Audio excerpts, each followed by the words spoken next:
Good evening to all of you.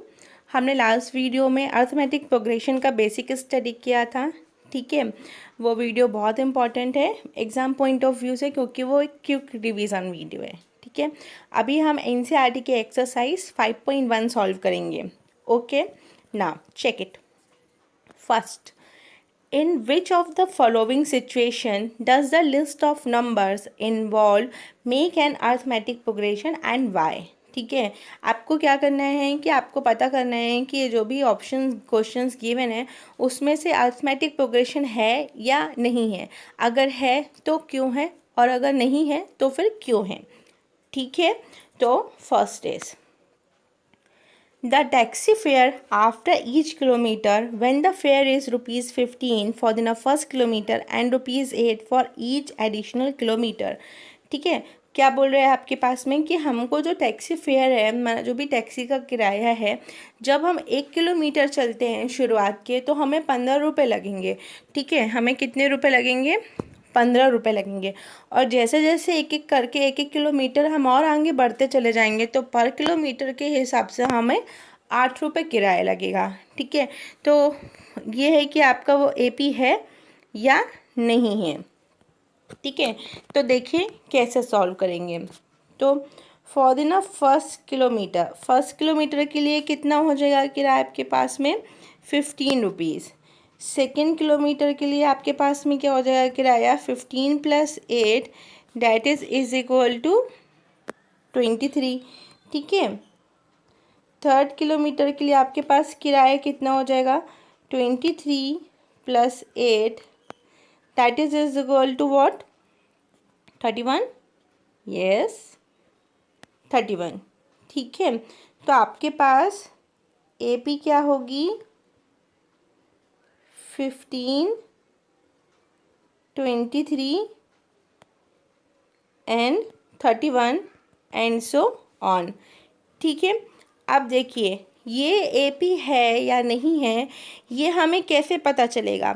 अगर common difference same है तो, ठीक है, आपको बताया ना, अगर कॉमन डिफरेंस सेम है तो गिवन सीक्वेंस आपका एपी है, अदरवाइज वो एपी नहीं होगा। ठीक है, ये आपके पास एक सीक्वेंस आ गया। आपको डिफरेंस कैसे फाइंड करना है? Second term minus first term. ठीक है, तो इसमें क्या आ जाएगा? 23 - 15 दैट इज इक्वल टू 8। अब आप फिर से सेकेंड डिफरेंस फाइंड कीजिए, तो क्या आ जाएगा? 31 - 23 that is also is equal to 8। इसी तरीके से आप करते चल जाएंगे तो आपको कॉमन डिफरेंस हमेशा क्या आएगा? 8। इसमें आप ऐसे भी समझ सकते हैं, इसमें कॉमन डिफरेंस 8 इसलिए आएगा क्योंकि पहले 1 किलोमीटर चलने के बाद हमने हमेशा 8 रुपये ही ऐड किया है। ठीक है ना, तो since the common difference is same hence given sequence is A P. ठीक है, तो जो भी हमारा क्वेश्चन है फर्स्ट, तो ये फर्स्ट क्या है? ए पी है। ठीक है, आपको आया समझ में इसे हमने कैसे सॉल्व किया?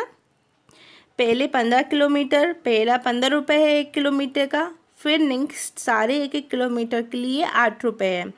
तो हम जब टोटल, जैसे मान लीजिए आप टोटल 5 किलोमीटर चले तो आप पहले 15 रुपये पे करेंगे और फिर 4 टाइम्स ऑफ 8 रुपये ऐड करेंगे। 15 + 8 + 8 + 8 एंड +8। ठीक है, तो ये एक जो भी है आपकी एक एपी है। Now next question is the amount of air present in a cylinder when a vacuum pump removes 1/4 of the air remaining in the cylinder at a time। देखिए ये थोड़ा सा समझने लायक क्वेश्चन है। क्वेश्चन में क्या है कि मान लीजिए आपके पास एक सिलेंडर है, उसमें V वॉल्यूम है। ठीक है, क्वेश्चन में ये बोला जा रहा है कि अगर इस सिलेंडर से एक अमाउंट ऑफ एयर, कुछ एयर है, अगर आपने अमाउंट बाहर किया तो क्या होगा? टोटल जो वॉल्यूम है उसका 1/4 उसके अंदर बचा रहेगा। ठीक है, उससे माइनस करना है, उसका 1/4 बचा रहेगा। तो इसमें क्या आएगा? देखिए आप इसे सॉल्व करेंगे, कैसे सॉल्व करेंगे? 1 माइनस 1/4।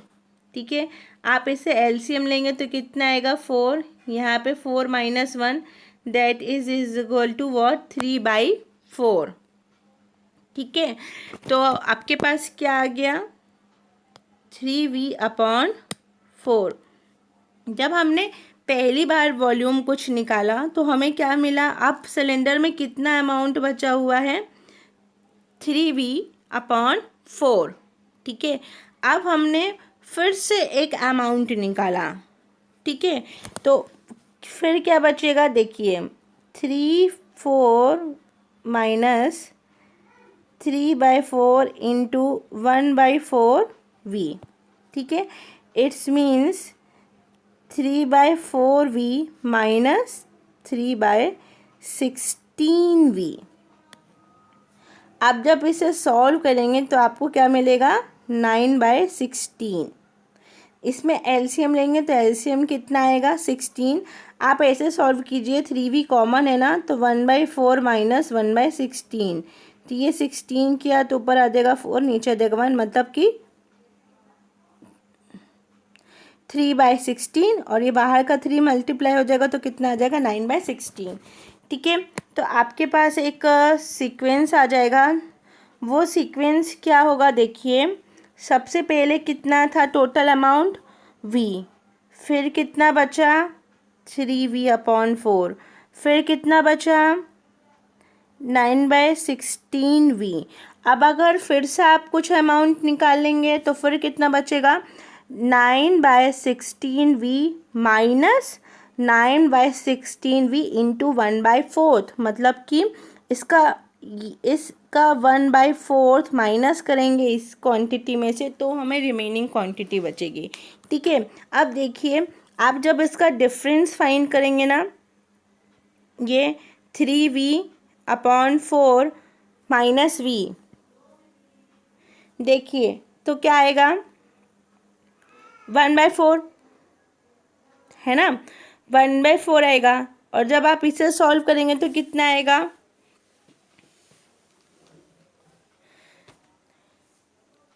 3/16। ठीक है, इस तरीके से ये जो हमारा सीक्वेंस है उसमें कॉमन डिफरेंस क्या है सेम नहीं है। ठीक है, रुकिए मैं आपको करके बताती हूँ।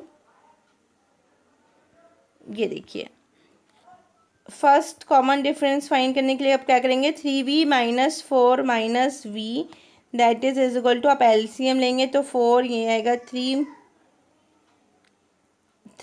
देखिए second term minus first term होता है ना, तो यहाँ पे आ जाएगा 4, इसका मतलब कितने का -1/4v। ठीक है, -1/4v। फिर इसी तरीके से आप क्या सॉल्व करेंगे 9/16 माइनस 3/4। तो जब आप 9/16 माइनस 3/4 करेंगे, 9/16 माइनस 3/4, एलसीएम लिया 16, यहाँ आएगा 9, यहाँ पे आ जाएगा 12।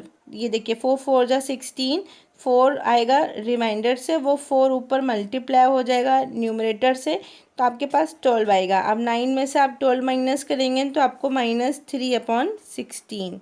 ठीक है, तो आपकी सीरीज़ क्या बन जाएगी, आपका देखिए ये एक में कॉमन डिफरेंस ये आया, एक में कॉमन डिफरेंस ये आया, क्या ये दोनों कॉमन डिफरेंस सेम है, ये और ये दोनों सेम है नहीं, कॉमन डिफरेंस सेम नहीं है, इसलिए ये जो होगा वो एपी नहीं होगा। आए आपको समझ में? ओके, मैंने एक ही पेज में आपको सारी चीज़ें समझा दी, आई होप आपको समझ में आया होगा।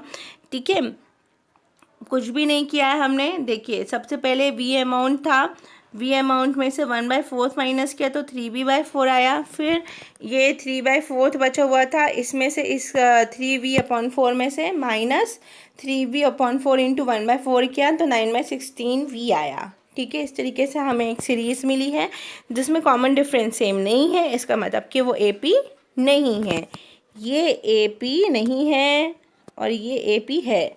ठीक है, अब आता है थर्ड क्वेश्चन। ठीक है, इसे मैं क्लीन कर देती हूँ। आप देखिए third question, the cost of digging a well after every meter of digging when it cost rupees 150 for the first meter and rises by 50 rupees for each subsequent meter। ये देखिए पहले वाले क्वेश्चन जैसा लग रहा है कि जब हमने डिगिंग कर रहे हैं, इस मीन्स खुदाई कर रहे हैं, तो पहले 1 किलोमीटर की खुदाई करने के लिए हमें 150 रुपये लग रहे हैं, और जैसे जैसे हम 1 किलोमीटर आगे खुदाई करते चले जाएंगे पर किलोमीटर के हिसाब से हमें 50 रुपये देने होंगे। ठीक है, इसका मतलब कि आपका ए क्या हो गया 150 और कॉमन डिफरेंस क्या हो गया 50 रुपीज़। ठीक है, तो ये क्या होगा आपका एपी। इसको आप अपने से सिस्टमैटिक वे से कीजिएगा, नहीं बनेगा तो आप मुझे बताइएगा, उस रिलेटेड मैं एक वीडियो बना दूंगी।